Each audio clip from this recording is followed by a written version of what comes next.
நண்பர்கள் அனைவருக்கும் என்னுடைய அன்பான பணிவான வணக்கங்கள். என் பெயர் ஜான். நான் ஒரு குடிநோயாளி. எல்லாம் உள்ள இறைவனோட அருளாலையும் தோழமையில இணைந்து செயல்படுவதால் நான் பெற்றுக்கொள்ளக்கூடிய அனுபவம் தெரிந்த நம்பிக்கையாலையும் இன்னைக்கு ஒரே ஒரு நாள் நான் குடிக்கல, தெளிவா மன நிறைவா அமைதியா வாழ என்னாலான எல்லா முயற்சிகளையும் செய்து கொண்டிருக்கின்றேன். நண்பர் குறிப்பிட்டது போல 10 வாரங்களை கடந்து 11வது வாரம். இன்றைக்கு 11வது படிநிலை பரிந்துரையை பற்றி நான் பார்க்க போறோம்.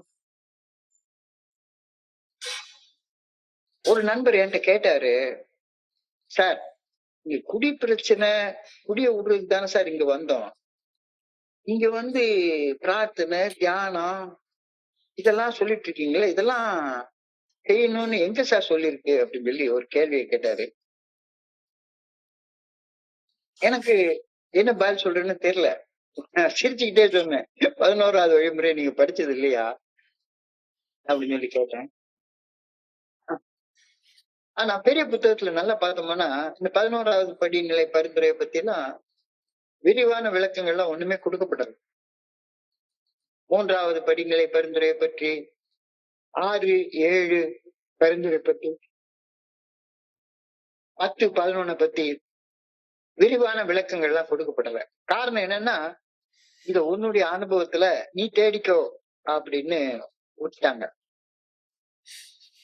பிரார்த்தனை மற்றும் தியானத்தின் மூலம் நாங்கள் புரிந்து கொண்ட இறைவனிடம் உள்ளார்ந்த தொடர்பை வளர்த்துக் கொள்ள முயற்சித்தோம். எங்களுக்காக அவன் சித்தம் என்னவென்று அறிந்து கொள்ள மட்டுமே வேண்டி அதை நிறைவேற்றும் சக்தியை கோரி பிரார்த்தித்தோம் சொல்லிருக்கு. சோ தியானம் பண்ண சொல்லி, பிரார்த்தனை பண்ண சொல்லி நமக்கு பரிந்துரை சொல்லியிருக்கு.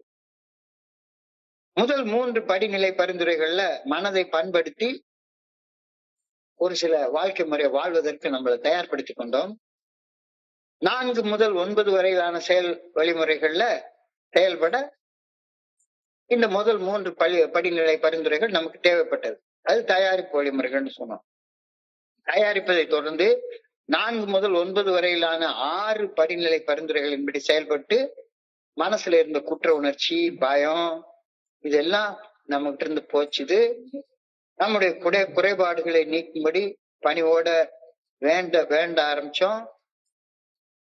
நம்மையும் நம்முடைய சக மனிதர்களையும் காயப்படுத்திய வண்ணம் செய்து கொண்டிருந்த அந்த செயல்கள்ல செயல் திருத்தம் கொண்டு வந்தோம், அமெண்ட்மெண்ட் கொண்டு வந்தோம். போன வாரம் பார்த்தது போல செயல் வழிமுறைகள்ல ஒரு புதிய வாழ்க்கையை கட்டி எழுப்பி விட்டு அந்த வாழ்க்கையை பராமரிக்க தவறுனா கட்டிய வாழ்க்கை பாழ்பட்டு போய்விடும் அப்படின்ற கருத்தை புரிஞ்சுக்கிட்டோம்.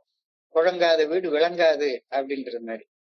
ஒரு வீட்டை கட்டுறதே பராமரிக்கிறது தானே. பராமரிக்காம அந்த வீட்டை விட்டுட்டா அந்த வீடு விளங்காது, புழங்காத வீடு விளங்காதுன்னு சொல்லுவாங்க. அது போல இந்த கடைசி 10, 11, 12 படிநிலை பரிந்துரைகள்ல செயல்பட்டு முதல் 9 வழிமுறைகள்ல கட்டி எழுப்பிய வாழ்க்கைய நிகழ்காலத்துல பராமரிக்க ஆரம்பிச்சோம். பராமரிக்க தவறினோம்னா முதல் 9 வழிமுறைகள்ல செயல்பட்டதற்கான மீனிங்கே இல்லாம போயிடும், அர்த்தமே இல்லாம போயிடும். இது தெளிவாக தெரிஞ்சு கொண்டோம். பராமரிப்பு வழிமுறைகள்ல 1வது பரிந்துரை 10வது படிநிலையில் வழங்கப்பட்டிருந்தது. தொடர்ந்து அகத்தாய்வு செய்வது, இடைவிடாமல் அகத்தாய்வு செய்வது, அக ஒழுக்கமாக மாற்றிக்கொள்வது. இது 10வது படிநிலை பரிந்துரையில போன வாரம் பார்த்தோம். அந்த போன வாரம் பார்த்த சுருக்கத்தை ஒரு 5 நிமிஷத்துல பார்ப்போம். தொடர்ந்து அகத்தாய்வு செய்தோம். நாம் தவறு செய்கின்றோம் என்று உணர்ந்த போதெல்லாம் உடனுக்குடனாக ஒப்புக்கொண்டோம். முதல் 9 படிநிலை பரிந்துரைகளை வாழ்க்கையாக வாழ்ந்ததன் பலனாக தோழமை வழங்கும் வாக்குறுதிகள், பிராமிசஸ் நம்ம வாழ்க்கையில நிறைவேறுவதை உணர ஆரம்பித்தோம். வாக்குறுதிகள் நிறைவேறுவது தொடர்ந்து நடக்கணும் அப்படின்னு சொன்னா நாம 10, 11, 12ல தொடர்ந்து செயல்படும். தொடர்ந்து இந்த வார்த்தை தான், continue to take personal inventory. தொடர்ந்து என்ற வார்த்தைக்கு அவ்வப்பொழுது என்றோ அல்லது ஒரு குறிப்பிட்ட கால இடைவெளியில என்றோ அர்த்தம் கிடையாது. அப்படி அவ்வப்பொழுது செஞ்சுக்கலாம் அப்படின்னா இந்த 10வது வழிமுறைய பராமரிப்பு வழிமுறையை நம்ம புரிஞ்சுக்கிறவே இல்லை அப்படின்னு அர்த்தமாயிடும். இல்லைன்னு அர்த்தமாயிடும். தொடர்ந்து என்பது இடைவிடாம கால இடைவெளி இன்றி. சோ இந்த வழிமுறையில் தொடர்ந்து நமது அகத்தை கடந்து செல்லும் எண்ணங்களை ஆய்வு செய்து அப்படி அகத்தாய்வு செய்வதை நம்முடைய அக ஒழுக்கமாக மாற்றிக்கொள்ளும்படி போன வாரம் நம்ம பார்த்தோம். கடந்த கால ஒழுக்கங்கள் குறித்த அகப்பதிவுகளை ஆழமாக ஆய்வு செய்து கடவுள் சாட்சியாக ஒரு மனுஷன் முன்னால கடவுள்கிட்ட ஒப்புக்கொள்வது 4வது 5வது படிநிலையில பரிந்துரைக்கப்பட்ட பரிந்துரை. போன வாரம் நம்ம பார்த்தது 4வது படியில பரிந்துரைக்கப்பட்ட ஒழுக்க பட்டியலுக்கும் மாரல் இன்வென்ட்ரிக்கும் 10வது படியில பரிந்துரைக்கப்பட்ட பர்சனல் இன்வென்ட்ரிக்கும் இடையில உள்ள வித்தியாசத்தை நம்ம பார்த்தோம். Personal inventory, our thoughts are personal to us. செயல்கள் வெளியே தெரியும், தாட்ஸ் வெளியே தெரியவே தெரியாது.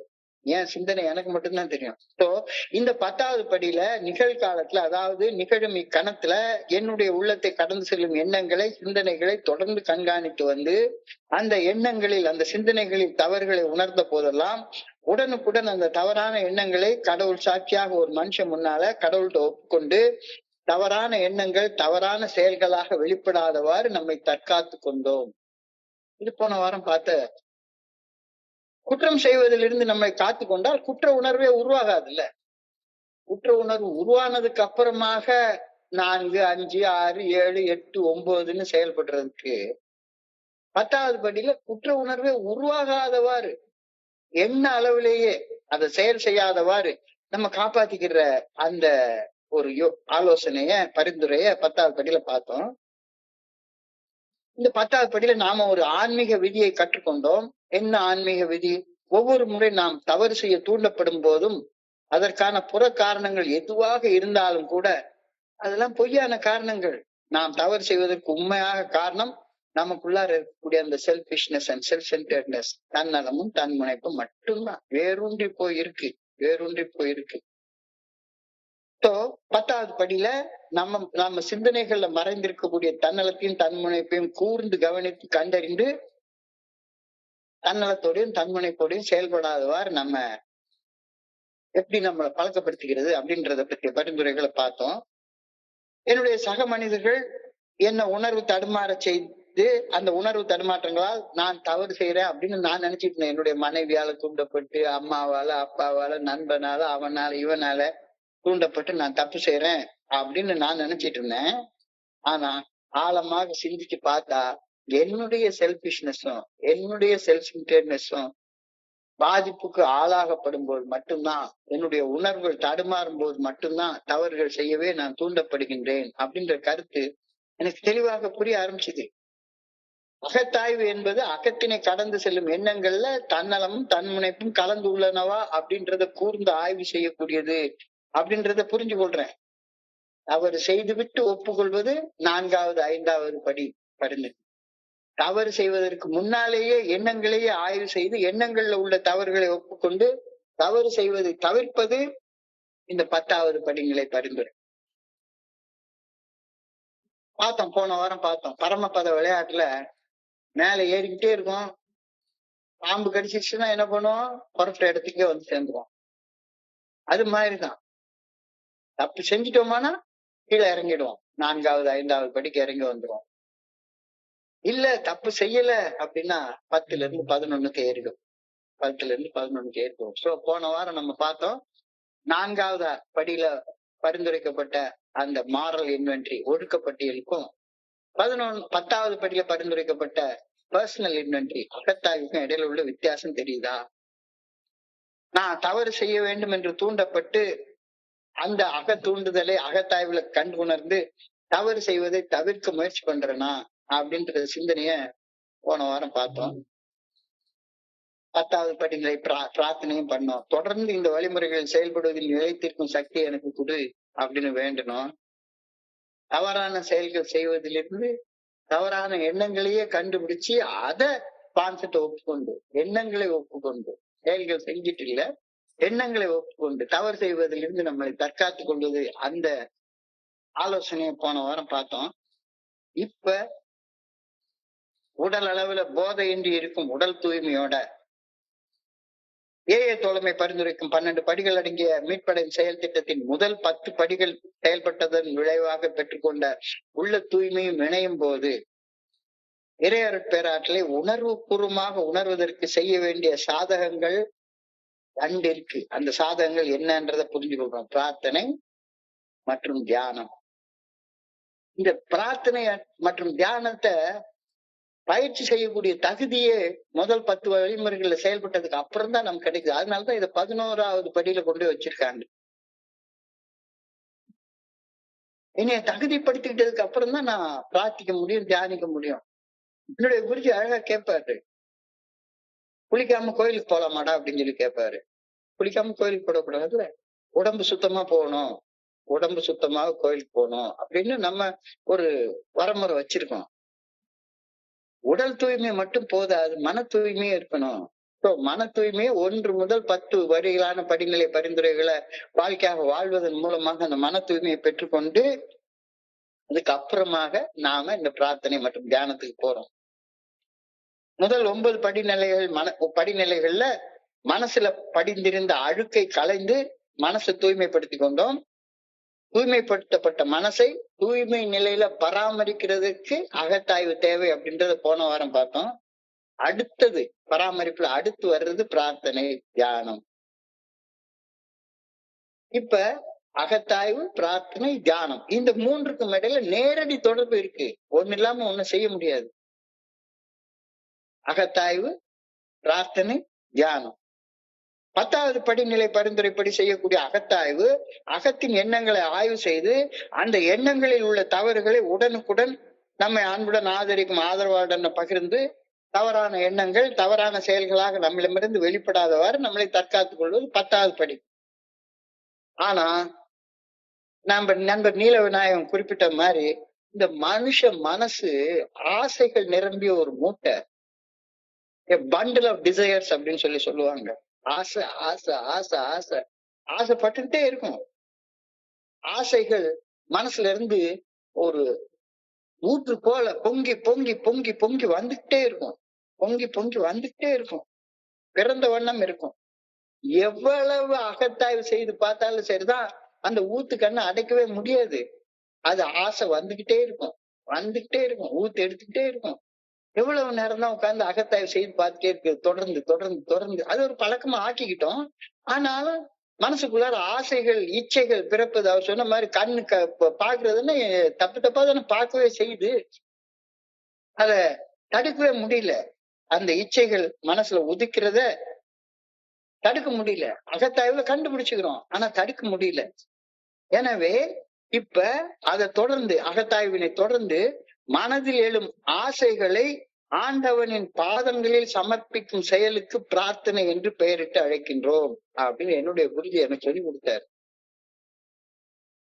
இந்த இடத்துல நான் ஒண்ணு நண்பர்களுக்கு ஞாபகப்படுத்த விரும்புறேன். இங்க நான் பகிர்ந்து கொள்ளக்கூடிய அனுபவங்கள் எல்லாம் என்னுடைய அனுபவங்கள். இது ஏல எங்க புக்ல போட்டிருக்குன்னு கேட்டீங்கன்னா எனக்கு சொல்ல தெரியாது. இது என்னுடைய நேரடி அனுபவங்கள், என்னுடைய குருஜி எனக்கு சொல்லி கொடுத்த அனுபவங்களை நான் உங்ககிட்ட பகிர்ந்து கொள்றேன். பிரார்த்தனை என்பது என் மனசுல அதா சர்வகாலமும் எழுந்து கொண்டிருக்கக்கூடிய ஆசைகளை ஆண்டவனுடைய பாதத்துல சமர்ப்பிக்கிற செயலுக்கு பேரு பிரார்த்தனைன்னு அவர் சொல்லுவார்.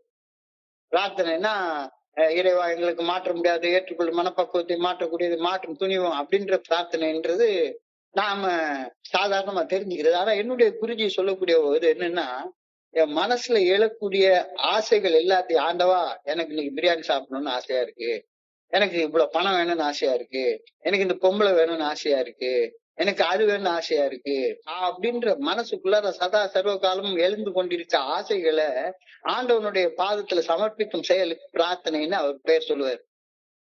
ஆசைகள் நிரம்பிய மனதை கடந்து செல்லாமல் நம்முள் அருவமாக மறைவாக இருந்து நம்மை இயக்கும் இறையருட் பேராற்றலை உணர்வுபூர்வமாக உணரவே முடியாது.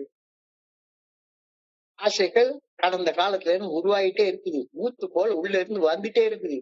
இந்த ஆசைகளை எவ்வளவு அகத்தாய்வு செய்து கண்டுபிடிச்சாலும் ஆண்டவனுடைய பாதத்துல சமர்ப்பிச்சு மனசுல ஆசை இல்லாத நிலைக்கு நான் வந்தாலுடைய இறைவனை உணர்வு பூர்வமாக உணர்வது சாத்தியப்படாது அப்படின்னு பெரியவங்க சொல்றாங்க.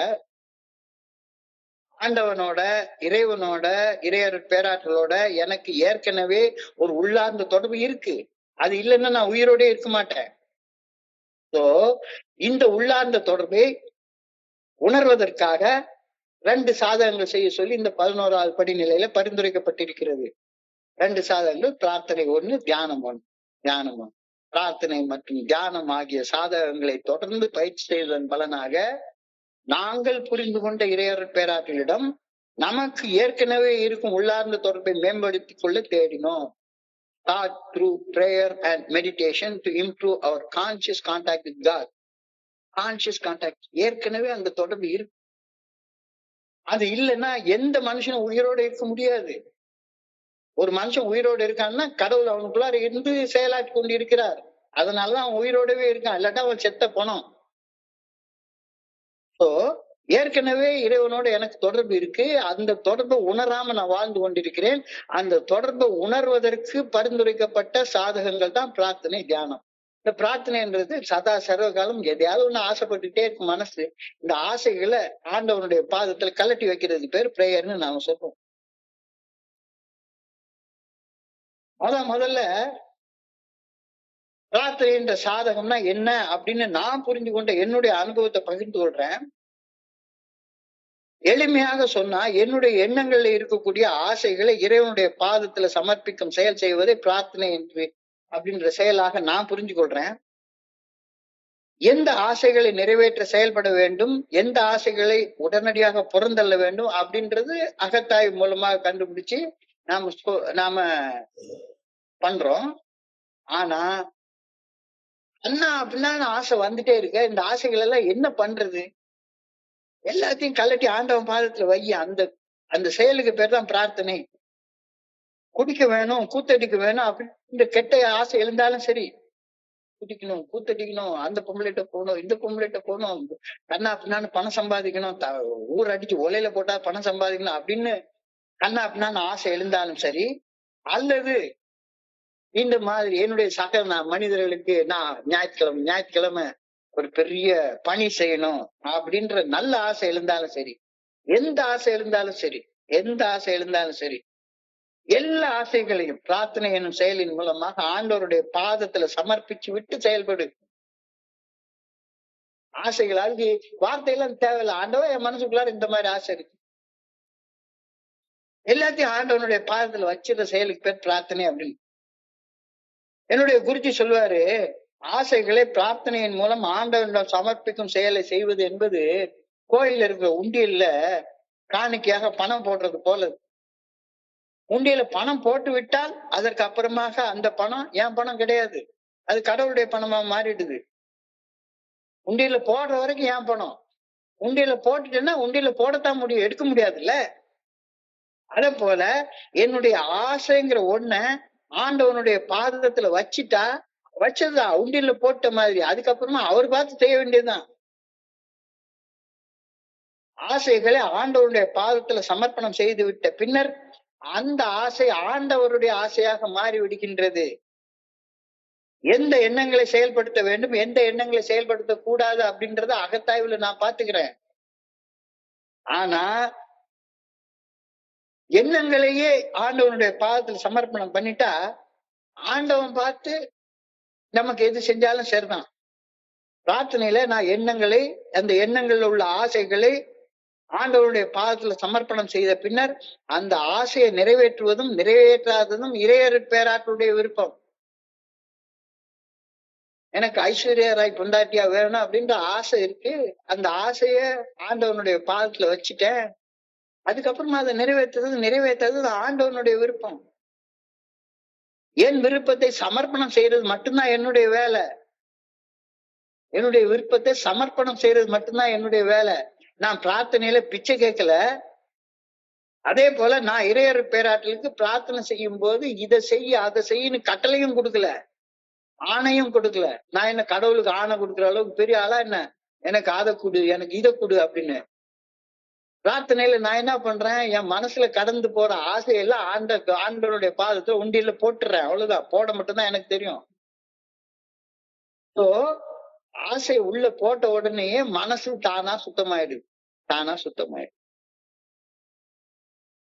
என்னுடைய ஆரம்ப காலகட்டங்கள்ல இந்த என்னுடைய குருஜி சொன்னதுடைய இந்த விளக்கம், நடைமுறை விளக்கம் என்னுடைய வாழ்க்கையில நடந்தது.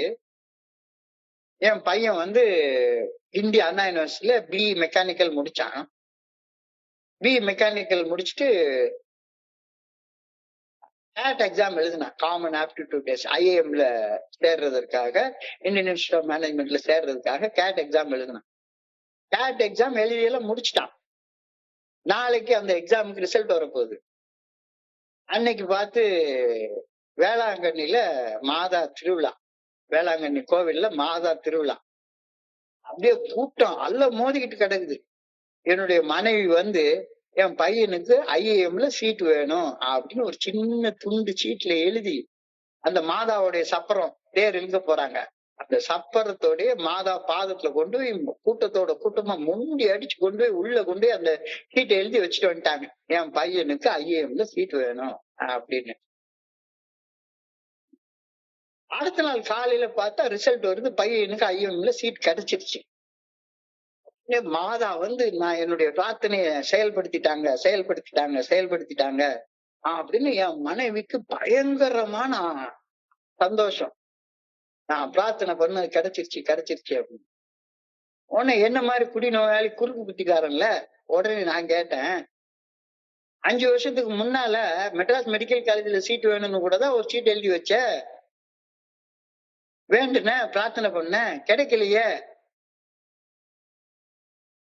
இப்ப மட்டும் என்ன சந்தோஷப்படுற அப்படின்னு சொல்லி கேட்டா, அந்த ஆசையை நான் அன்னைக்கு கேட்டேன், கிடைக்கல, இந்த ஆசையை கேட்டேன், கிடைச்சிருக்கு, கடவுள் கொடுக்குறாரு எடுத்துக்கிறேன், கொடுக்கலன்னா கிடைச்சா நல்லது, கிடைக்கலன்னா ரொம்ப நல்லது அப்படின்னு ரொம்ப சுலபமா சொன்னாங்க.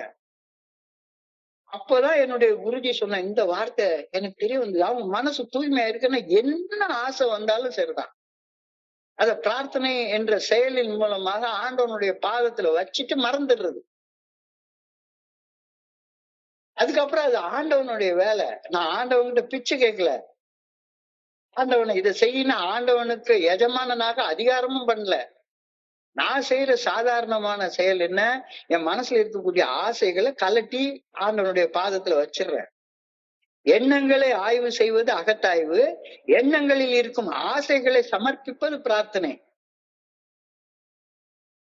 3வது, எண்ணங்களை மட்டுப்படுத்துவது, மனதின் செயல்களை அடக்கி எண்ணமற்ற நிலைக்கு மனதை தூய்மைப்படுத்துவது தியானம். இது 3வது. சோ இந்த 3 நேரடியாக தொடர்புடையது அப்படின்னு பில்டபிள் அழகா எழுதியிருப்பாரு. நீங்க 12 and 12 11th step எடுத்து பார்த்து, there is a direct connection between self-examination, prayer and meditation.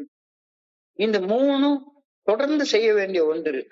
எண்ணங்களை ஆய்வு செய்வது அகத்தாய்வு, எண்ணங்களில் இருக்கும் ஆசைகளை சமர்ப்பிப்பது பிரார்த்தனை, எண்ணங்களை மட்டுப்படுத்தி எண்ணங்களை தூய்மைப்படுத்துவது தியானம், மனசை தூய்மைப்படுத்துவது தியானம். எண்ணங்களும் சிந்தனைகளும் என்னுடைய கடந்த காலத்தை நினைக்கவும் எதிர்காலத்தை திட்டமிடவும் மட்டுமே பயன்படுகின்றன. எண்ணங்கள் எதுக்காக பயன்படுது? கடந்த காலத்தை நினைச்சு பார்க்கறதுக்கு, எதிர்காலத்தை திட்டமிடுறதுக்காக மட்டும்தான் எண்ணங்கள் பயன்படுகின்றன. இறையருட் பேராற்றல் நிகழ்காலத்துல எனக்குள்ளார அருவமாக இருந்து என்னை இயக்குகின்றது.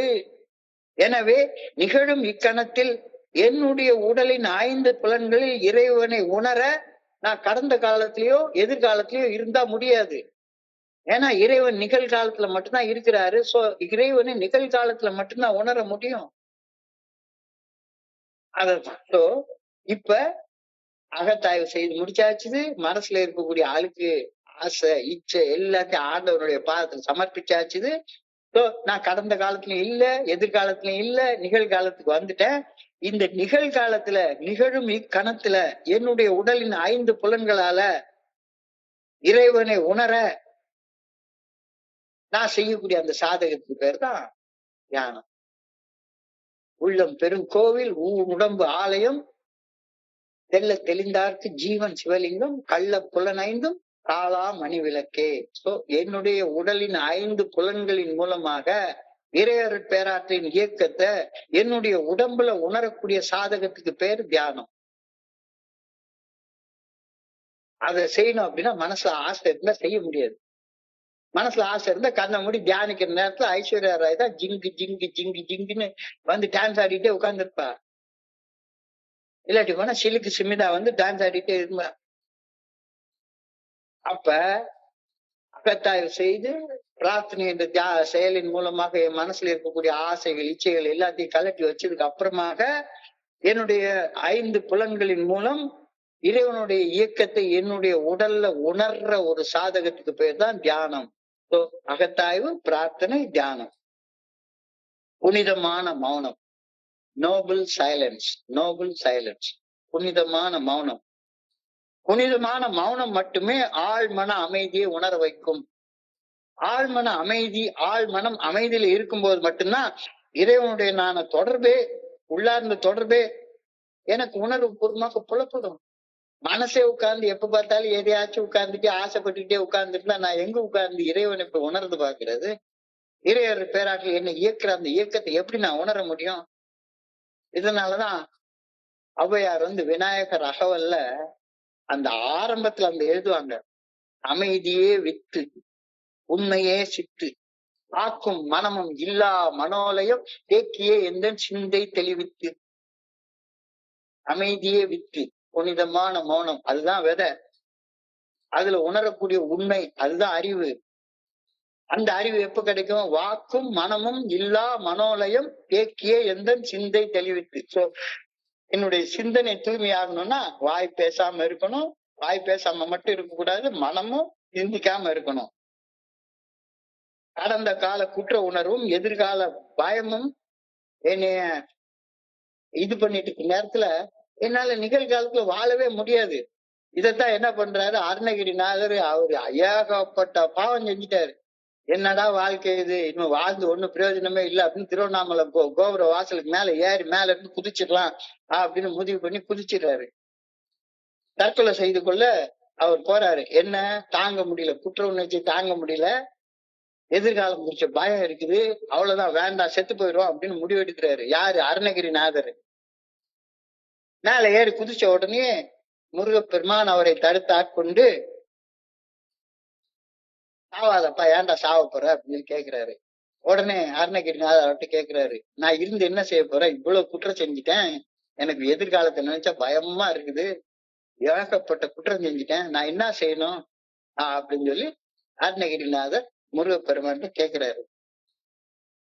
முருகப்பெருமான் உடனே சொல்றாரு,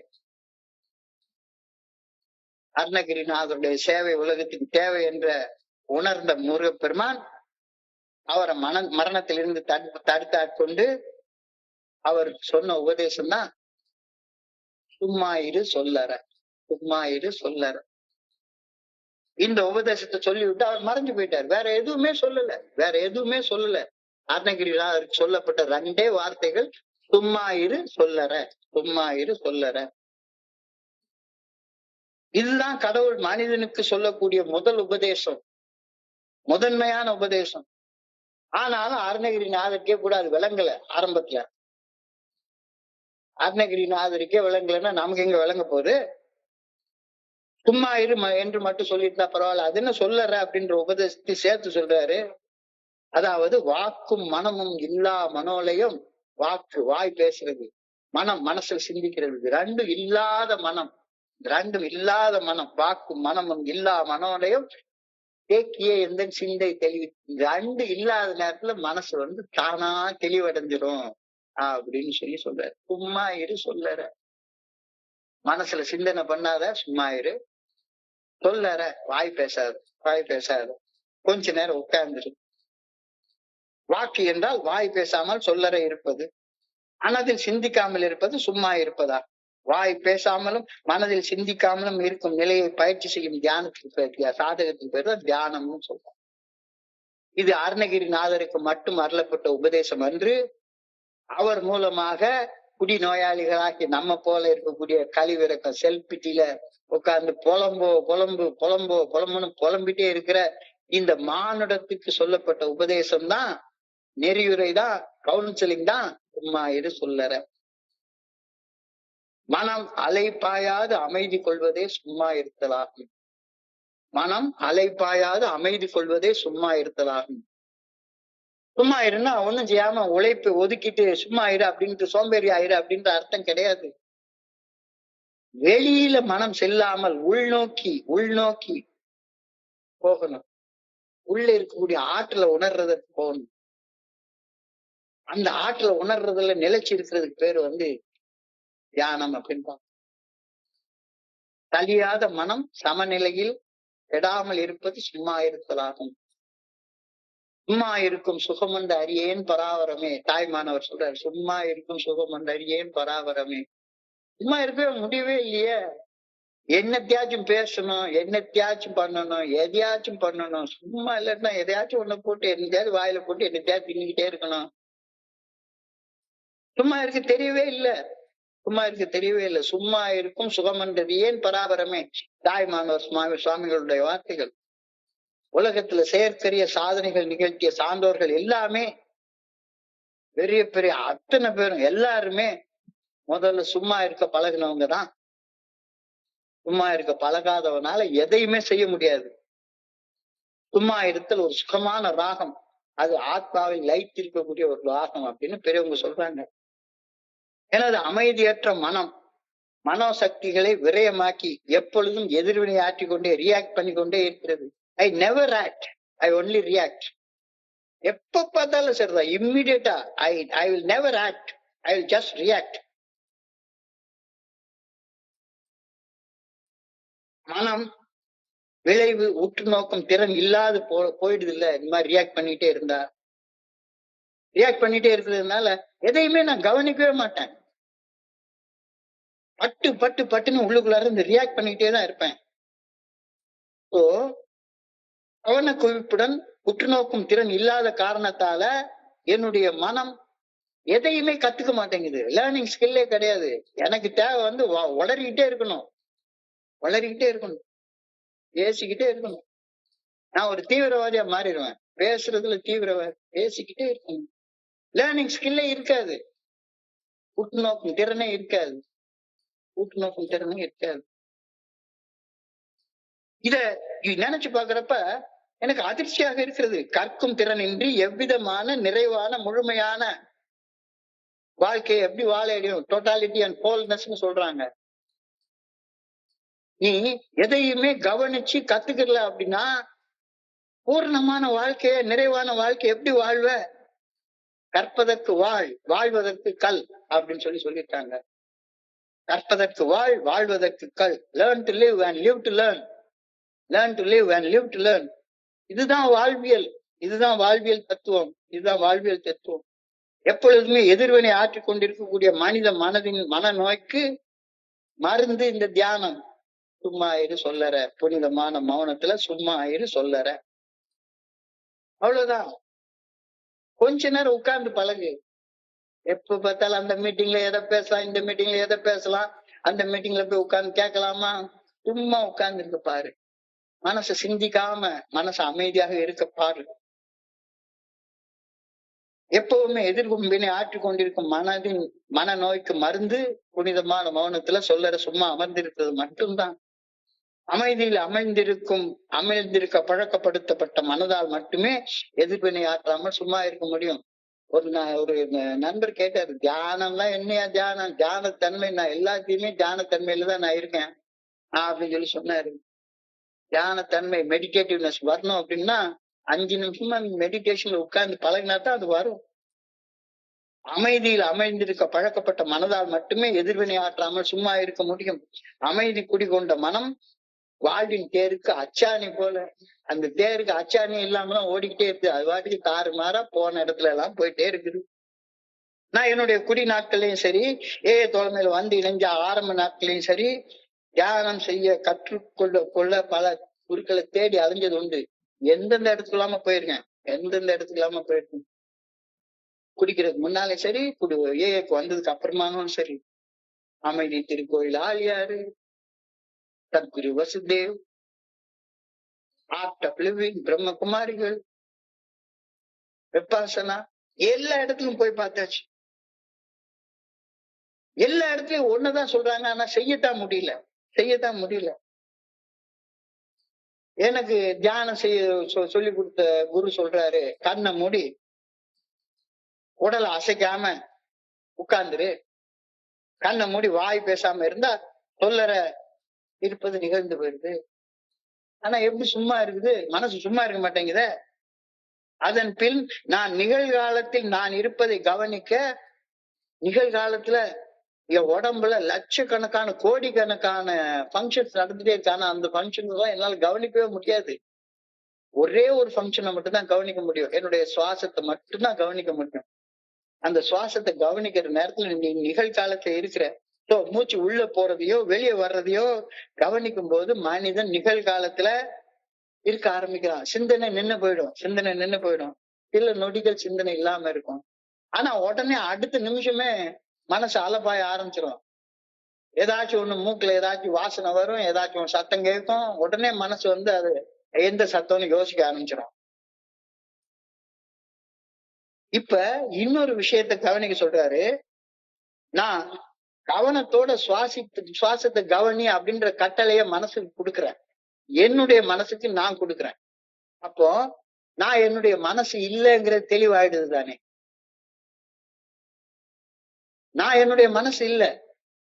நான் என்னுடைய மனசுக்கு ஒரு கட்டளையை கொடுக்குறேன். உடம்ப பார்த்து சொல்றேன் அசைக்காம சும்மா உட்காந்துன்னு உடம்புக்கு ஒரு கட்டளை, மனசுல நீ சுவாசத்தை கவனின்னு ஒரு கட்டளையை கொடுக்குறேன். ஆனா என்னுடைய உடம்பு மனசு நான் சொல்றது கேட்க மாட்டேங்குது. எங்கேயோ போகுது. லேசா வலிச்சுதானே உடனே அசைஞ்சுது. அட என்னடா அந்த தியானம், எழும்பி போயிடலாம் அப்படின்னு சொல்லுது.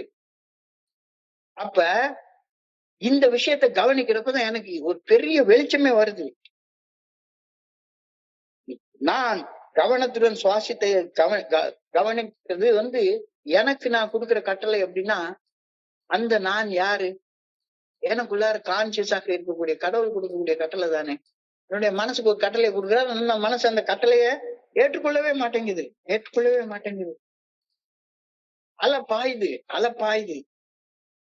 அல பாயக்கூடிய மனச மீண்டும் மீண்டும் அந்த சுவாசத்தை கவனிக்கக்கூடிய கட்டளைய திரும்ப திரும்ப மனசுக்கு குடு அப்படின்னு சொல்றாரு. அலைப்பாய் மனதை அடக்க சுவாசத்தை கவனி என்ற கட்டளை.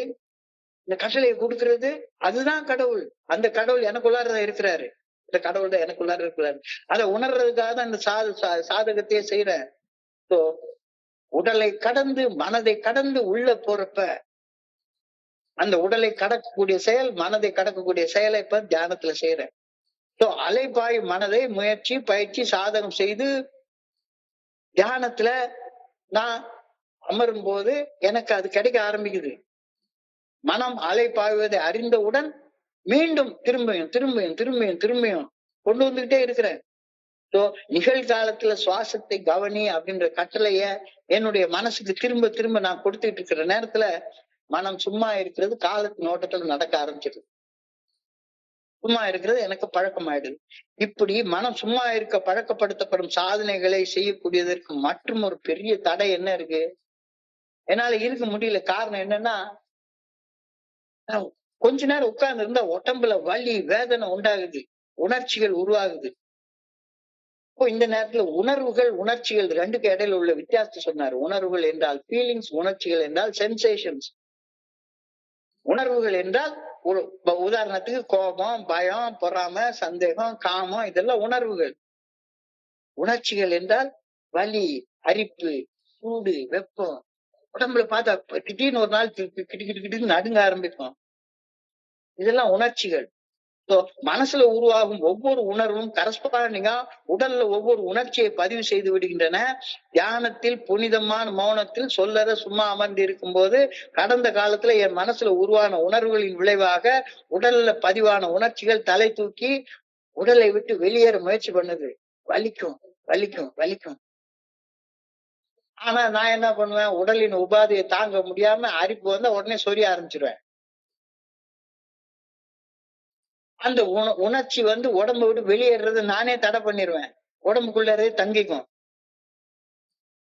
5 நிமிஷத்துக்கு மேல உட்கார முடியல. உடல்ல பல்வேறு வகையான உணர்ச்சிகள் உருவாகுது. மனம் வேற அலப்பாயுது. உட்காரவே முடியல. இது தியானத்தை தடுத்துருது. நான் ஒரு முறை தியானம் பண்ணிட்டு இருக்கப்ப என்னுடைய குரு கிட்ட போய் கேட்டேன், சார் இந்த வலி தாங்கவே முடியலையே, நானும் அப்படியே ஒரு மூலையில ஒரு செவுத்த பார்க்க சாஞ்சி உட்கார்ந்துக்கலாமா, எதுக்கு முதுகு தண்டை ஸ்ட்ரெயிட்டா உட்காந்துட்டு உட்கார்ந்து இருக்கணும், வலி தாங்க முடியலையே அப்படின்னு சொன்னேன். வலிக்குது, அரிக்குது, நடுங்குது, என்னென்னமோ செய்த, முதுகு தண்டு வலியில தாங்க முடியலையா அப்படின்னு என்னுடைய குரு கிட்ட போய் கேட்டேன்.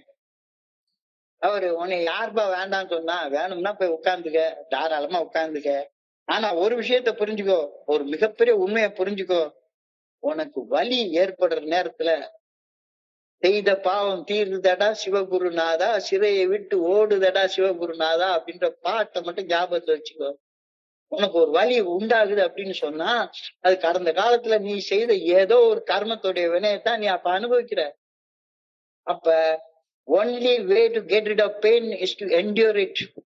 வலியிலிருந்து விடுபடுவதற்கான ஒரே வழி அந்த வலியை அனுபவிக்கிற தவிர வேற ஒண்ணுமே கிடையாது. அனுபவிச்சு பாரு. உடல்ல இருந்து வந்து வலி போயிரும். உடல்ல இருந்து அந்த உணர்ச்சி போயிரும். ஒரு அரிப்பு ஏற்படுதுன்னா சொரிஞ்சேன்னா ஒரு இடத்துல இருந்து இன்னொரு இடத்துக்கு அந்த அரிப்பு ஷிஃப்ட் ஆயிரும். உடம்புக்குள்ளேயே உட்கார்ந்துக்கும். ஆனா என்ன பண்ணனாலும் சரிதான், நான் எதிர்வினை ஆற்ற மாட்டேன், ரியாக்ட் பண்ண மாட்டேன் அப்படின்னு அந்த வலியவோ உணர்ச்சியவோ நீ என்ஜாய் பண்ணிட்டேன்னா உணர்வுகள் சமநிலைக்கு வர ஆரம்பிச்சிடும். இந்த கருத்தை எனக்கு சொல்லி கொடுத்ததுக்கு அப்புறமா ஒரு தடவை அப்படியே அரிக்குது முதுகுல வந்து அப்படியே அழகா சம்மட்டி வந்து அடிக்கிற மாதிரி வலிக்குது. அப்ப அவ சொன்னது, உனக்காச்சு எனக்காச்சு, நான் இந்த மணி அடிக்கிற வரைக்கும் கண்ணை திறக்க மாட்டேன், உடம்பு அசைக்க மாட்டேன், இந்த வலியை நான் அனுபவிச்சுக்கிறேன் அப்படின்னு சொல்ற நேரத்துல உண்மையிலேயே இந்த வலி என்கிட்ட இருந்து போயிடுச்சுங்க. உனக்குள்ளார உருவாகக்கூடிய உணர்ச்சிகள், உடல்ல உருவாகக்கூடிய உணர்ச்சிகள், மனசுல உருவாகக்கூடிய உணர்வுகள், feelings and sensations are temporary. தற்காலிகமானவை, நிரந்தரமானவை கிடையாது. தற்காலிகமான உணர்வுகளை உணர்றது, தற்காலிகமான உணர்ச்சிகளை உணர்ந்து அரிதாபமான வாழ்க்கையை வாழ்ந்துட்டு இருக்காது. தற்காலிகமா வர்றது வரட்டும், கடந்து போக விட்டுரு. The only way to get rid of pain and suffering is to endure it. வலியும் வேதனையும் தீர ஒரே வழி அவற்றை அனுபவித்து விடுவது மட்டும்தான் அப்படின்னு அவர் சொன்னாரு. அன்னைக்கு ஒரு 12 வருஷங்களுக்கு முன்னால எனக்கு சொன்ன அந்த உபதேசம். உணர்வுகளும் உணர்ச்சிகளும் என் உடம்பில் நிரந்தரமாய் இருப்பவை அல்ல, உருவாகி மறையும் தன்மை உடையவை. வலிய அரிப்ப எதிர்வினை ஆற்றாது அசையாது அனுபவிச்சு பாரு, சற்று நேரத்துல அது மறைஞ்சு போயிடும். இந்த அமிர்தாஞ்சன் அட்வர்டைஸ்மெண்ட் போர்டு சொல்லுவான், உடம்புல வலிக்கும், அப்படியே ஒரு நீல நேரத்துல வலியை காட்டுவான். அமிர்தாஞ்சன் போட்ட உடனே போச்சே போயிந்தே இட்ஸ் கான் அப்படின்னு ஒரு அட்வர்டைஸ்மெண்ட். அது மாதிரி நான் அந்த தியானத்துல உட்கார்ந்து இருப்ப நான் உண்மையா சொல்றேன் நண்பர்களே, அதை நான் அனுபவிச்சு உணர்ந்தேன். கொஞ்ச நேரம் அந்த வலி அப்படியே அந்த வலி இருக்கிறத நான் அப்படியே அனுபவிக்கிற நேரத்துல கொஞ்ச நேரத்துல அந்த வலி தானாக மறைஞ்சு போறதை என்னால பார்த்திருக்கேன், நானே அனுபவிச்சேன். அமைதியில் அமைந்திருக்கும் மனதால் மட்டுமே எதிர்வினை ஆற்றாமல் இருக்க முடியும். எதிர்வினை ஆற்றாத மனதால் மட்டுமே சும்மா இருக்க முடியும். எதிர்வினை ஆற்றாத மனம் வினையறுத்த வெளிநிலையை அடையும். When knowledge sleeps, intelligence wakes up. When knowledge sleeps, intelligence wakes up. Action in inaction is absolute action அப்படின்னு சொல்லி கீதையில ஒரு action in inaction is absolute action. இந்த உண்மை தத்துவத்தை நீ உணர்ந்து கொள் அப்படின்னு அன்னைக்கு எனக்கு சொல்லி கொடுத்தாங்க. இந்த நிலையத்தான் இயக்கத்தில் இயங்காமை அப்படிம்பாங்க. அதாவது நான் இயங்கிக் கொண்டே இருக்கிறேன், உள்ளுக்குள்ளார எத்தனையோ இயக்கங்கள் நடந்து கொண்டே இருக்கிறது. ஆனா எதிர்வினையாற்றாம நான் மட்டும் சும்மா இருக்கிறேன், என்னையே நான் விட்னஸ் பண்ணிட்டு இருக்கிறேன். கடலின் மேற்பகுதி இயங்கும் போது கடலுடைய கீழ்ப்பகுதி ஆழமான அமைதியில இருக்கிறது போல நீரு. பேச்சடக்கி மனமடக்கும் மௌன நிலைதான் தியானம். உலகில் உள்ள மொழிகளிலேயே உயர்ந்த மொழி, உன்னதமான மொழி மௌனமா. நான் என்ன நினைச்சிட்டேன், உடலுடன் பேசிக்கிட்டே இருக்கிறது அதான். சில பேர் கேட்டாங்க என்கிட்ட, நீங்க மௌனமா இருக்கணும் பேசித்தானே சொல்றீங்க, வேற வழி என்ன இருக்குன்றதா ஒன்னும் புரியல. பேச்சடைக்கு மௌனம், மனமடக்கும் மௌன நிலையே தியானம். உலகில் உள்ள மொழிகளிலேயே உயர்ந்த மொழி, உன்னதமான மொழி தியானமாகும். வாக்கும் மனமும் அடங்கி மௌனமே குடிக்கொள்ள தியானம் பிறக்க அந்த மௌனம் தான் மந்திரமாகும். உள் மௌனத்திற்கு வாய் மௌனமும், வாய் மௌனத்திற்கு உள் மௌனமும் ஒண்ணு காம்ப்ளிமெண்ட் பண்ணுது. வாய் அடங்கினால் மனம் அடங்கும், மனம் அடங்கினால் வாய் அடங்கும். மனதின் ஒளி பரப்பிய வாய், வாயின் ஒளிப்பழைய மனம். இதை இப்பொழுது நான் நன்கு உணர்கின்றேன். நல்ல தெரியும். ஏன்னா 12 வருஷங்கள் 13 வருஷங்கள் தொடர்ந்து இதை செய்த நேரத்தில் திட்டமும் வாக்கும் ஒன்றுபட்டு அமைதியில் உறைவதே ஆழ்நிலை தியானம்.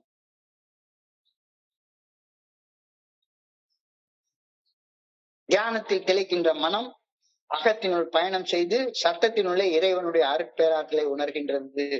Silence in sound. மனம் தியானத்தில் அமைந்து மன ஓசை அடங்கும் போது உள்ளுக்குள்ளார நீ எத்தனையோ வகையான இயக்கத்துடைய சவுண்டை நீ உணர்வ. தியானத்துல பார்த்தா that is sound in silence, silence in sound, sound in silence. இது எல்லாமே நீ நீ அனுபவிச்சு பார்க்கணும். எந்த புத்தகத்துல இருக்குன்னா கேட்டு பார்த்தேன்னா ஒரு புத்தகத்திலயும் எழுதிக்க மாட்டாங்க, எந்த புத்தகத்திலயும் இருக்காது. இதைத்தான் வாக்கும் மனமும் அப்படின்னு ஔவையார் சொல்றாரு. மன வாக்கினில் அப்படின்னு தாய்மானவர் சொல்றாரு. வாயால் பாடி மனதால் சிந்திக்க அப்படின்னு ஆண்டாள் ஒரு பாட்டுல பாடுறாங்க. வாழ்த்த வாயும் நினைக்க மட நெஞ்சும் அப்படின்னு அப்பர் சுவாமிகள் சொல்றாரு. சிந்தனையும் சொல்லையும் இணைத்து சொல்றாங்க. சிந்தனையும் சொல்லும். சிந்திக்கிறது மனசு, சிந்தனையை பேசுறது வாய். உள்ளத்தில் ஒளி உண்டாயின், உள்ளத்தில் உண்மை ஒளி உண்டாயின் வாக்கினிலே ஒளி உண்டாகும். சோ உன்னுடைய உள்ளத்துக்கு உள்ளார மௌனத்துல ஒளி உண்டானா உன்னுடைய வார்த்தைகள் எல்லாத்திலயுமே ஒளி இருக்கும். சிதறிய புலன்கள் சித்தம் அலைக்கும், அடங்கிய புலன்கள் ஆற்றலை பெருக்கும், நிறைகுடம் தழும்பாது, ஆழ்கடல் அலையாது, எழுவதும் விழுவதும் அலைகளே, ஆழ்கடல் எப்பொழுதும் அமைதியிலே நிலைத்திருக்கும். ஒண்ணு செய்யறதுக்கு முன்னால ஒரு வாரம் அமைதியாயிரு, அமைதியாயிரு. மனம் அலையாத அமைதியில் ஆத்ம சுகம் பிறக்கும். அப்பேரொழியில் அறிவு சுடர் ஆடாது நிலைத்திருக்கு. இல்லாட்டினா அணைஞ்சிட்டே இருக்கும். சும்மா உட்கார்ந்து லொட லொட லொட லொட லொட மௌனமாக அமர்ந்திருக்க பழகு பழகு பழகுன்னு சொல்றாங்க. நம்ம 11வது படியிலே அதைத்தான் சொல்றாங்க. மனம் கொண்ட ஈசன் மனுஷன் அப்படின்னு சொல்லுவாங்க. மனம் கொண்ட ஈசன் மனுஷன் என்பது ஆண்டோர் வாக்கு. சிந்திப்பது மனதின் தன்மை. மனதில் இருந்து பிறப்பதுதான் வாக்கு அல்லது சொல். குரல் நான்களை ஒலி எழுப்பி பேச வைப்பது மனம். அதாவது மனிதனை பேச வைக்கும் உந்து விசை மனம். மனதின் இயக்கத்தினால் பிறப்பெடுப்பவை சொற்கள். மனம் அது நினைய, வாக்கு வழுத்த, மந்திரங்கள் சொல்ல, மனதில் உதித்து வாக்கை பிறப்பதுதான் மந்திரம். மனம் அது செம்மையானால் மந்திரம் ஜபிக்க வேண்டாம். மனம் அது செம்மையானால் வாயுவை உயர்த்த வேண்டாம். மனம் அது செம்மையானால் வாசியை நிறுத்த வேண்டாம். மனம் அது செம்மையானால் மந்திரம் செம்மையாமே, அகத்தியருடைய பாட்டு. இப்போ மனம் அது செம்மையாகிற வரைக்கும் நீ தியானம் பண்ணணும் அப்படின்னு தானே அவர் சொல்றாரு. மனம் அது செம்மையானால் வாயுவை உயர்த்த வேண்டாம். மனம் அது செம்மையானால் வாசியை நிறுத்த வேண்டாம். மனம் அது செம்மையானால் மந்திரம் செம்மையாமே. மனம் ஊற்று, சொல் பிரவாகம். மனம் ஜோதி, சொல் சுடரொளி. மனம் வீணை, சொல் நாதம். எல்லாமே ஒன்னோட ஒண்ணு, மனசுக்கும் சொல்லுக்கும் இடையில உள்ளது. உன்னுடைய சொல்லு சீர்படணும் அப்படின்னா யோசி யோசி, அமைதியா பொறுமையா மௌனமா உட்காரு உட்காரு உட்காரு. ஆனா என்ன பொறுத்த அளவுல வாய் சொல் அடங்கினாலும் சரிதான், மனம் அடங்கவே அடங்காது. மனம் அடங்கவே அடங்காது. உற்று நோக்கினால் மனசுக்குள்ள ஒரே இறைச்சல், கூச்சல். அதுவும் ஓய்வு ஒளிச்சல் இல்லாம என்னத்தையாச்சும் உட்கார்ந்து யோசிச்சுட்டே உட்கார்ந்து இருக்கிறது. மனசுக்குள்ளார நடக்கக்கூடிய அந்த உரையாடல், இன்னர் டயலாக், கான்வர்சேஷன், பட்டிமன்றம், கருத்தரங்கம், கவியரங்கம் எல்லாம் ஓடிட்டே இருக்கு. உணர தெரியாத நான் அந்த மன உளைச்சல என்ன செய்யறேன்னு நிறுத்தவே எனக்கு வழியே தெரியல. அடங்கிய மனமே அளப்பரிய ஆற்றலை உருவாக்கும். இந்த 11வது படியில உனக்குள்ளார உள்ள ஆற்றலை உணர சொல்லி சொல்றாங்க. மனதை அடக்கிய மகான்களே இத சொல்றாங்க. என்ன பொறுத்தளவுல மனதின் கவனத்தை விடுங்க. ஒரு 5 நிமிஷம் யாராச்சும் சொல்றது ஒரு ஒரு ஒரு காது கொடுத்து கேட்க முடியுதா என்ன? அட போய் அங்கிட்டு சொல்லிட்டு உள்ளுக்குள்ளார ஏகப்பட்ட பட்டிமன்றம் ஓடும், கருத்தரங்க ஓடும், இவன் சொல்றதுக்கு என்ன எதிர்கேள்வி கேட்கறதுன்னு ஓடும். இதைத்தான மனசு திருப்திட்டே இருக்கிறது. எத்தனை எண்ணங்கள் குறுக்கிடுகின்றன. இந்த எண்ணங்கள் குறுக்கிடுறதுனால என்னுடைய சக்தி எவ்வளவு விரயமாகுதுன்றது புரியுது. எதையும் உற்று நோக்கி கவனத்தை குவித்து நிகழ்காலத்தில் செயல்படக்கூடிய நிறைவான வாழ்க்கை நான் வாழ்றேன்னா, am I living or am I just existing? துணிவோட பதில் சொல். உனக்கே நீ பதில் சொல். நீ வாழ்றியா அல்லது சும்மா உட்கார்ந்து வாழ்றன்னு சொல்லிட்டு அலையிறியா? சும்மா இருக்கும் நிலையில் மனம் குவிக்கின்றது. ஒருமுகப்பட்ட மனம் அளப்பரிய ஆற்றலை அடைகின்றது. தியானத்தில் சும்மா இருத்தல் என்பது acute awareness, acute awareness, absolute alertness, கூர்மையான விழிப்புணர்வு, கூர்மையான விழிப்புணர்வு. ஆனா என்னுடைய குடி நாட்கள்ல சும்மா இருக்கும் சூட்சுமம் அறியாமலும், செயலினை நிறுத்தும் சூத்திரம் தெரியாமலும், என்ன பேசுறேன், என்ன சிந்திக்கிறேன், எவ்விதம் வாழ்கிறேன் அப்படின்றத உணராம, வாழ்றதுக்கு தெரியாம, அறியாம என்னும் அந்த இருட்டுக்குள்ளார உட்கார்ந்து என் பாட்டுக்கு ஒரு தீவிரவாதியா வாழ்ந்துட்டே இருக்கேன். அதி தீவிரவாதி. நான் பேசணும், எனக்கு தான் அறிவு உண்டு அப்படி எல்லாத்துக்கும் காட்டணும். அறிவொளி இழந்து இறந்து அகப்பை பிடித்து அலைஞ்சிட்டே இருக்கேன். உண்மையான அன்புனா என்னன்னே தெரியல, உண்மையான அறிவுனா என்னன்னே தெரியல. வாழ்க்கையில ஒரு நொடி நேரம் மகிழ்ச்சினா என்னன்னு எனக்கு புரியவே இல்லை. மனசுல உணர்வுகள் தடுமாறி ஆர்ப்பரிச்சு ஒண்ணும் நடக்கல. ஒரு நல்லது கூட நடக்கல. அமைதியற்ற மனதால் எல்லாத்தையும் இழந்து நிக்கிறேன். இன்னமும் நான் மனசை அமைதிப்படுத்துற தியானத்தை செய்யினா மட்டும் எல்லாம் இருந்தும் எங்கே நிம்மதி என, எங்கே நிம்மதி எங்கே நிம்மதின்னு என் பாட்டுக்கு புலம்பிட்டே அலைவேன். மீட்டிங்கா காலையில சாயங்காலம் வரைக்கும் மீட்டிங் கேட்டுட்டே உட்கார்ந்துருப்பேன். எங்கே நிம்மதி எங்கே நிம்மதின்னு. அப்படிப்பட்ட மனுஷனா வாழ்ந்துட்டு இருக்கேன். துன்பத்திலே உழன்று துன்பத்திலே துவன்று மகிழ்ச்சி என்றால் என்னவென்றே மறந்து வாழும் மனிதனாக நான் இருந்தேன்.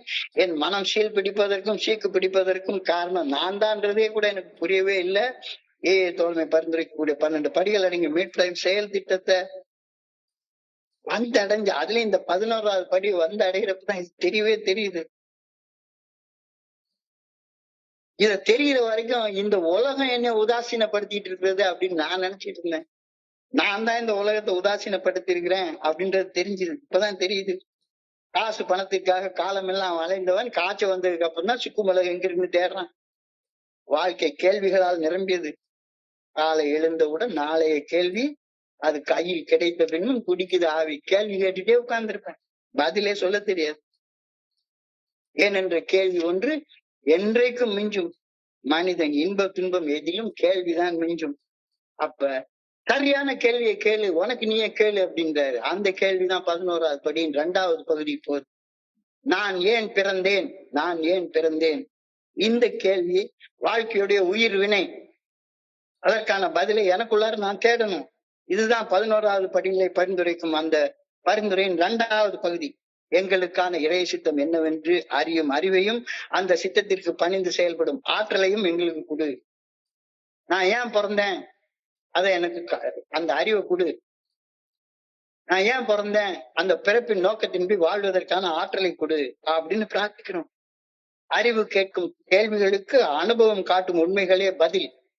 நல்லா யோசிச்சு பாருங்க. அறிவு கேட்கும் கேள்விகளுக்கு உன்னுடைய அனுபவம் காட்டுறதுதான் பதில். கல்வியின் பயன் ஆனந்தத்தை அனுபவிப்பதாகும். அது கிட்டாத கல்வியால் பயன்தான் என்ன? ஆனந்தத்தை எட்டாத வாழ்வில நீ எவ்வளவுதான் குட்டிச்சு என்னதான் இருந்தாலும் அதனால பிரயோஜனம் என்ன? இறைவன் என்னை படைத்தது நோக்கம் ஆனந்தமாக வாழ்வதற்கு. வெறுமன உடல் சுகத்தை அனுபவிச்சு எப்ப பார்த்தாலும் பொம்பளையை கட்டி பிடிச்சிட்டே படுத்து கிடக்கிறது இல்ல. ஆனா உடல் அளவில் சுகமாக வாழ்வதற்காக மட்டுமே நான் படைக்கப்படவில்லை. ஆனால் ஆனந்தம் மற்றும் சுகம் அனுபவிப்பது ரெண்டுமே தேவை.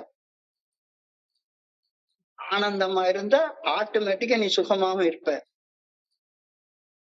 உழைத்த ஆனந்தத்தை பெறுவதற்கு பதிலாக உழைப்பை பெற்று அந்த போதையின் சுகத்துல வாழணும்னு நான் நினைக்கிறேன். உழைக்கவே மாட்டேன். ஆனா பேசணும்னு மட்டும் ஆசை.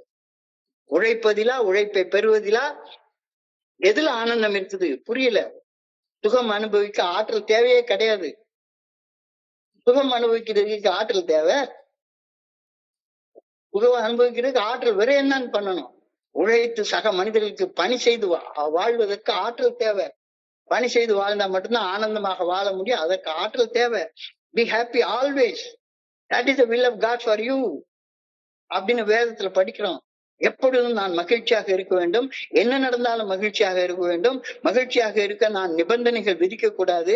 ஆனால் நான் நினைத்தது நடந்தது, ஆசைப்பட்டது கிடைக்காம போனா உடனே நான் அப்படியே மூஞ்சத்துக்கு வச்சு சோர்ந்து போயிடுவேன். இந்த உணர்வு தடுமாறிய நிலையில தான் நான் வாழ்ந்துட்டு இருக்கிறேன். இந்த உணர்வு தடுமாறிய நிலையில இருந்து நான் வெளியே வரணும். எனது உணர்வுகள் என்னை ஆக்கவும் செய்யும், அழிக்கவும் செய்யும். இது ஒரு புதிர்.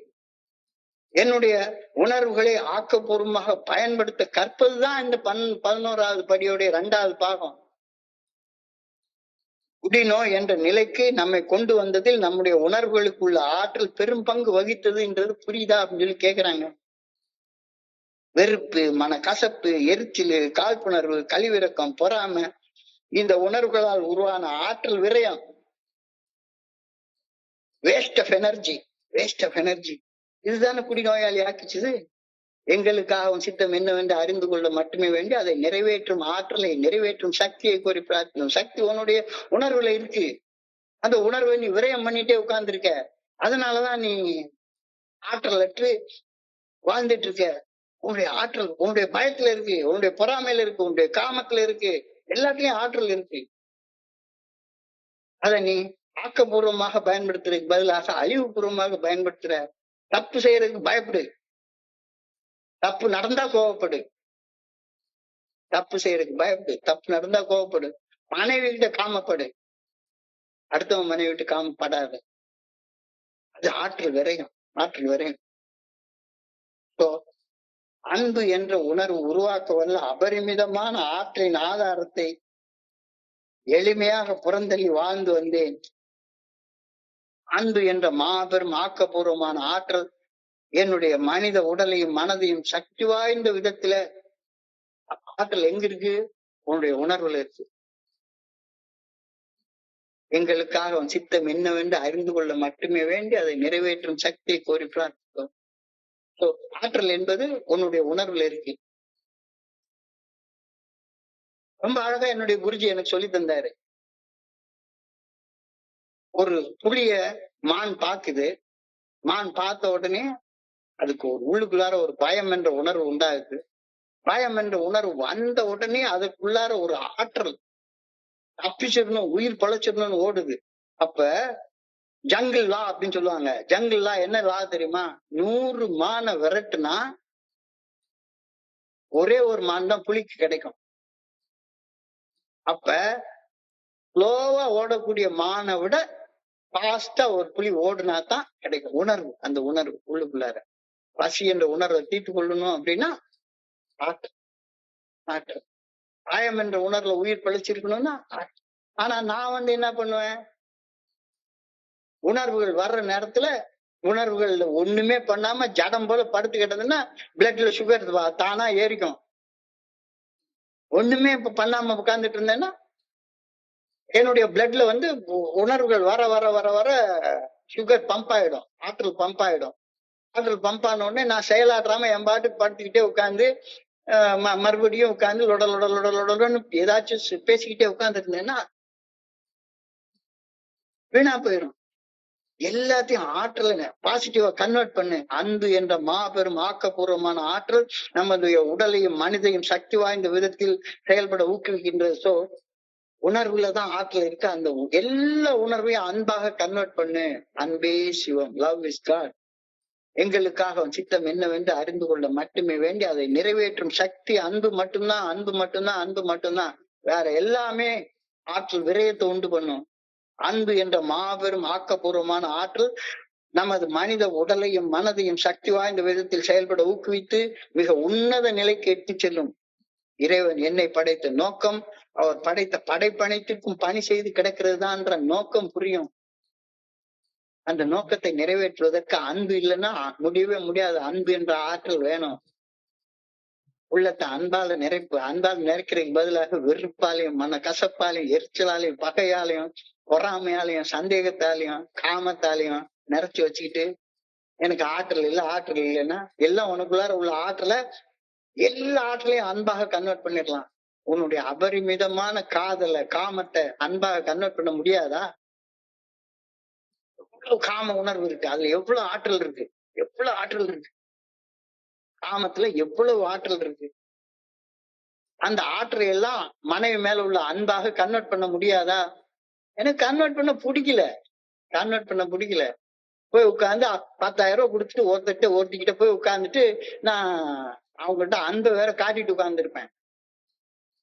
அன்பு என்ற மாபெரும் ஆக்கப்பூர்வமான ஆற்றல் என்னுடைய மனித உடலையும் மனித மனதையும் சக்தி வாய்ந்த விதத்தில் செயல்பட ஊக்குவித்து மிக உன்னத நிலைக்கு என்னை இட்டு செல்லும். அந்த உன்னத நிலைக்கு போகணும்னா நீ சும்மா இரு சொல்லற புனிதமான மௌனத்துல புனிதமான இடத்துல சொல்லற சும்மா இருக்க உள்ளுக்குள்ளார எல்லாமே எல்லா உணர்வுகளுமே ரிஃபைன் ஆகி பியூரிஃபை ஆக ஆரம்பிக்கும். இறைவன் என்னை படைத்த நோக்கம், அவர் படைத்த படைப்புக்கும் பணி செய்து கிடப்பதுவே இந்த இறை சித்தம் நிறைவேற அன்பு என்ற ஆற்றல் அவசியம் தேவை. எல்லா எனர்ஜியையும் நீ அன்பு என்ற எனர்ஜியா கன்வெர்ட் பண்ணிக்கலாம். உன்னுடைய பொறாமைய, உன்னுடைய கோபத்தை, உன்னுடைய பயத்தை, எல்லாத்தையுமே பாசிட்டிவா மாத்திட்டேன்னா அன்பா மாறிடும். எங்களுக்காக அவன் சித்தம் என்னவென்று அறிந்து கொள்ள மட்டுமே வேண்டி அதை நிறைவேற்றும் சக்தி அன்பு என்ற உணர்வுல இருக்கு. எல்லா நெகட்டிவ் எனர்ஜியும் செயல்படுவதற்கான பாசிட்டிவ் எனர்ஜியா நீ மாத்திட்டேன்னா உனக்கு கிடைக்கும். அது எங்கிருந்து கிடைக்க போகுது? பிரார்த்தனை மற்றும் தியானம் ஆகிய சாதகங்களை தொடர்ந்து செய்வது. அன்பு என்ற உணர்வின் ஊக்கத்தால் பெறும் ஆற்றல் இறையருட் பேராற்றலின் விருப்பப்படி என்னை செயலாற்ற வைக்கும் அப்படின்னு நம்புவதுதான் நியாயமானது. நான் அன்போட இருந்தா ஒண்ணுமே செய்ய முடியாது, அன்போட இருந்தா என்னால காம சுகத்தை அனுபவிக்க முடியாதுன்னு நான் நினைச்சிட்டு இருக்கேன். மனைவி மேல அன்பு இருந்தா எப்படி நான் 10 பொம்பளையை நான் பார்க்க முடியும்? அன்பு ஒன்றே இறைவனையும் மனிதனையும் இணைக்கும் ஆற்றல் வாய்ந்தது. அன்பின் ஆற்றலை உணர்ந்து நம்முடைய சக மனிதர்களுக்கும் இறைவனுக்கும் பணி செய்யறது தான் இந்த 11வது படியில சொல்லியிருக்காங்க. எங்களுக்காக சித்தம் என்னவென்று அறிந்து கொள்ள மட்டுமே வேண்டி. கடவுள் நம்மளை படைச்ச நோக்கம் சந்தோஷமா இருக்கிறது. சந்தோஷமா எப்ப இருப்ப? உழைப்பதிலா, உழைப்பை பெறுவதிலா? எதுல ஆனந்தம் கிடைக்கும் உனக்கு? உழைக்கிறதுல ஆனந்தம் கிடைக்கும். ஒரு வாரம், இந்த 1 வீக் என்ன நண்பர்கள்ட்ட பகிர்ந்து கொள்ளலான்னு மௌனத்துல யோசிக்கிறப்ப சில சித்தர் பாடல்கள் நமக்கு வருது.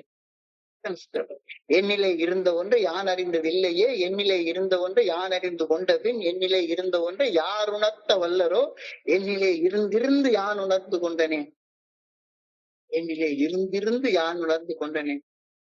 புனிதமான மௌனத்துல, புனிதமான இடத்துல சொல்லற சும்மா அமர்ந்திருந்து இருந்து இருந்து இருந்து இருந்து ஆற்றலை பெற்றுக்கொள். அதற்கு அப்புறமாக செயல்படு. ஆற்றல் இல்லாம செயல்படாத, ஆற்றல் இல்லாம செயல்படாத. Learn to listen, listen to learn. Learn to listen, live to learn. ரொம்ப அழகா சொல்றாங்க. கத்துக்கிறதுக்காக வாழு, வாழ்றதுக்கு கத்துக்கோ, வாழ்றது கத்துக்கோ. எல்லாத்தையும் கத்துக்கிட்டேன் அப்படின்னு சும்மா அப்படிலாம் இருக்காது. Learn to listen, listen to learn. The words are mine, but the meaning is yours. என்னுடைய குருஜி இதை அடிக்கடி சொல்லுவார், அதை நான் உங்களுக்கு சொல்றேன். The words are mine. நான் என்னமோ சொல்றேன், இதை புரிஞ்சு கொள்றது உங்க மனசு புரிஞ்சு கொள்ள போகுது. The words are mine. இந்த வார்த்தைகளுக்கு அர்த்தம் உங்க மனசு எடுத்துக்கொள்ள போயிடுது. You do not understand what is meditation, you will never understand my words. தியானம்னா என்னன்றதை புரிஞ்சு கொள்ளலைன்னா, மௌனத்தை புரிஞ்சு கொள்ளலைன்னா வார்த்தை புரியவே புரியாது. வார்த்தை புரியவே புரியாது. உளறிக்கிட்டே உட்கார்ந்துருப்பேன். இந்த பகிர்வை கேட்டுக்கொண்டிருக்கக்கூடிய மனிதர்களுடைய மனம் அமைதியில் நிரம்பட்டும் ஆண்டவனை வேண்டிக் கொள்றான். அமைதியில் பிறப்பது நிம்மதி, நிம்மதியே தெய்வத்தின் சன்னதி, அமைதியான உள்ளம் இறைவன் வாழும் இல்லம், நெஞ்சுக்கு நிம்மதி ஆண்டவனுடைய சன்னதி. நினைச்சு பார்த்தா எல்லாமே எனக்குள்ளார்தான். எல்லாமே எனக்குள்ள.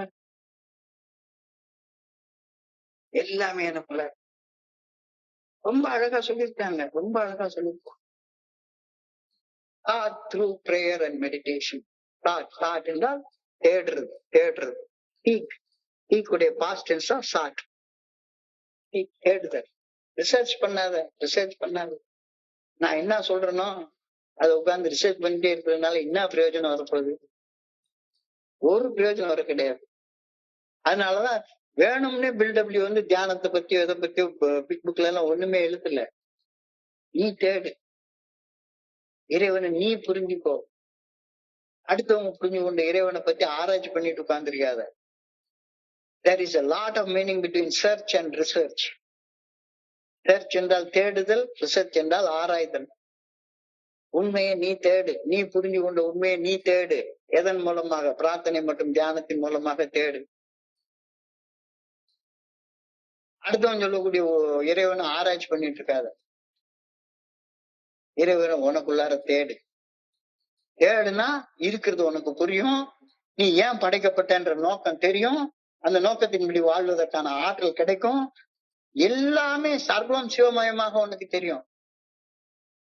எதை பார்த்தாலும் அன்போட இருக்கக்கூடிய ஆற்றல் உனக்கு கிடைக்கும். அந்த அன்பின் ஆற்றல் உனக்கு கிடைக்கும். அன்பு என்ற உணர்வின் ஊக்கத்தால் பெறும் ஆற்றல் இறையர் பேராற்றலின் விடுப்பபடி என்னை செயலாற்ற வைக்கும் என்று நம்புவது. நம்பு. அன்பு என்ற உணர்வின் ஊக்கத்தால் பெறும் ஆற்றல் இறையர் பேராற்றின் விருப்பப்படி நான் செயல்படுவதை சாத்தியப்படுத்தும். இதை நம்பு. அன்பு ஒன்றே இறைவனையும் மனிதனையும் இணைக்கக்கூடிய ஒரு பாலம். அன்பு ஒன்றே மனிதனையும் இறைவனையும் இணைக்கும் ஆற்றல் மிக்க ஒரு ஆற்றல். அன்பின் ஆற்றலை உணர்ந்து நம் சக மனிதர்களுக்கு பணி செய்வது. இதை விட்டுட்டு எந்த ரிசர்ச்சும் வேண்டாம். Third, start through prayer and meditation to improve our conscious contact with God. எங்களுக்குள்ளார ஏற்கனவே இருக்கும் இறையர் பேராற்றலை பிரார்த்தனை மற்றும் தியானம் ஆகிய சாதகங்களை செய்து தேடி தேடி தேடி தேடி பார்த்தோம். தேடி தேடி தேடு மனது தொலைக்கிறதே அப்படின்னு ஒரு பாடல் உண்டு. தேடி தேடி தேடு மனசை தொலைச்சிரு. அப்ப நீ படைக்கப்பட்ட நோக்கம் உனக்கு புரியும். அந்த நோக்கத்தின்படி வாழ்வதற்கான சக்தி உனக்கு கிடைக்கும். அந்த சக்திக்கு பேர் தான் அன்பு. அந்த சக்தி தானா கிடைக்கும் உனக்கு. என்னுடைய குருஜி சொன்னதை மறுபடியும் ஞாபகப்படுத்துறேன். The words are mine, but the meaning is yours. If you do not understand silence, you will never understand words.